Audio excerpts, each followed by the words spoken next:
What's up, everybody? It's Jaron, your coach, here with Forge. Today we're going to talk about goals and how to go about setting appropriate goals so that way they are realistic and things that you can actually accomplish instead of pipe dreams. Now, one of the biggest mistakes that I made throughout the years of competing in powerlifting, this took me probably a good 3-4 years to figure out, was I would go into competitions and training cycles with the mentality of, at my next meet, I'm going to squat this particular weight, or this is the time I'm going to show up and I'm going to deadlift 600 pounds, or whatever that goal may have been at the time. And it was always something very specific, usually in tune with like lining up all of my best lifts in one day to get the magical total that I had dreamt up in my mind was possible. And that never worked for me, not even one time. It's just not how competing goes.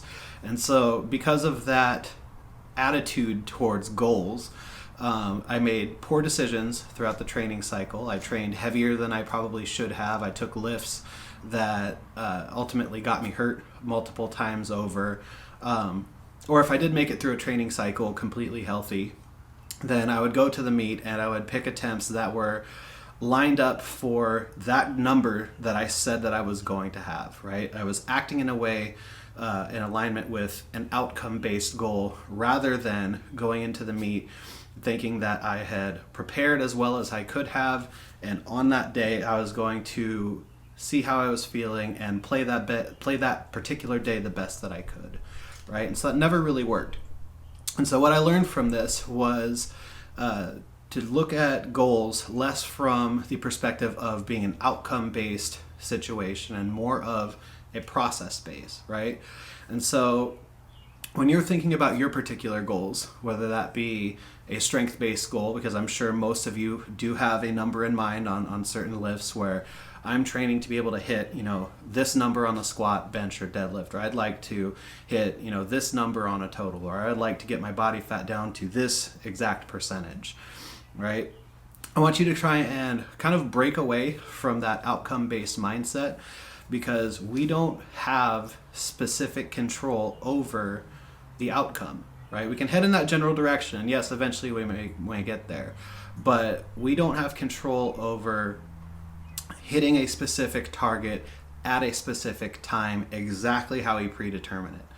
Life is not linear in that way, right? There are things that come up. You have speed bumps along the way, you have setbacks, you have struggles, you have life stress, and we can't plan for every single one of those variables. And so a smarter way to go about setting goals that I've found is to focus on process-based goals, right?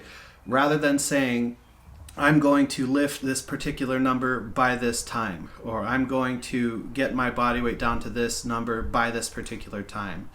What we can instead do is look at the steps that will lead to that outcome, right? We're reverse engineering that goal like I talked about to you in the last video. And so with that mindset, what we're doing is we're actually taking ownership of our behaviors, and we're making goals out of our process, right? Or goals out of the things that we can control on a regular basis. So rather than my target is to lose 50 pounds in 3 months, let's look at it as let's evaluate, right? What are the behaviors that have led to me being overweight in the first place? What are the things that I'm doing regularly that are keeping me from that goal? And how can I create a goal around those behaviors so that way my intent and my energy is spent on things that are 100% in my control, right? If that's the goal, then I can be diligent with tracking and logging my food intake, right? So I know exactly how much I'm eating. I can track my protein intake and make sure that I'm getting an adequate amount of protein and hitting my calorie target every single day. And that's a difficult goal, right? That will be met with the friction of things popping up in life that make that challenging or difficult. But if my primary outcome or my primary goal is to regiment myself, then over time, I will create a lifestyle based on habits and behaviors that are in alignment with that end goal, and I will significantly increase the likelihood of it happening, right? With regard to your training, if you are looking to get stronger and lift a particular number, then let's examine the things that go into that. How can I be regimented with my technique? So that way, every time I get underneath a bar, I am attempting to perfect that rep and make it as smooth and efficient and technically sound as possible, regardless of whatever the weight is. That takes discipline. How can I best prepare for each training session? Can I regiment myself to get adequate sleep? Can I make sure that I get enough calories in on the day before by following my nutrition plan so that way I'm fueled up and ready to perform at my best? Can I optimize my recovery, my soft tissues by doing some mobility work or stretching or foam rolling or my corrective breathing so that way I set myself up for positive training sessions? Can I be consistent in hitting those training sessions for an extended period of time? Because if we focus on those things, then over time you create a pattern of optimized workouts and optimized training because you've put the effort into doing all of those things to make each of those training sessions successful. And over time, your technique will get, close to perfect. There'll always be something to work on, but it will significantly improve, which increases your likelihood of hitting that lift. By following a reasonable progression with your training, you're not going to be overtraining or taking lifts that are too heavy that cause your form to break down, which slow down your progress, right? We can really own those individual decisions that we have to make regularly so that we better increase the odds of that outcome happening.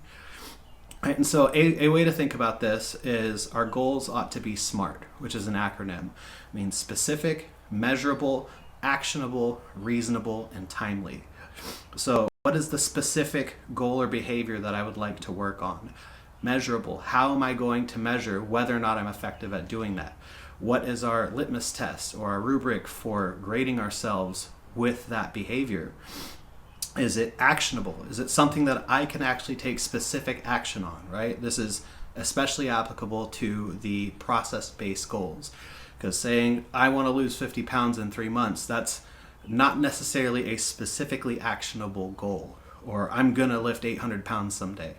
It's not something we can do right now.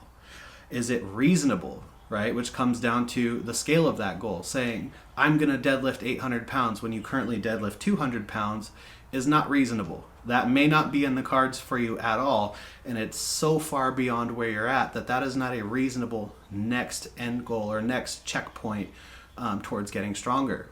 So we need to pick reasonable goals, and they do need to be timely, right? So this can be a little bit muddy because I just told you that we need to not necessarily adhere to a specific timeline, but when it comes to a process-based goal, when are you going to do that behavior, right?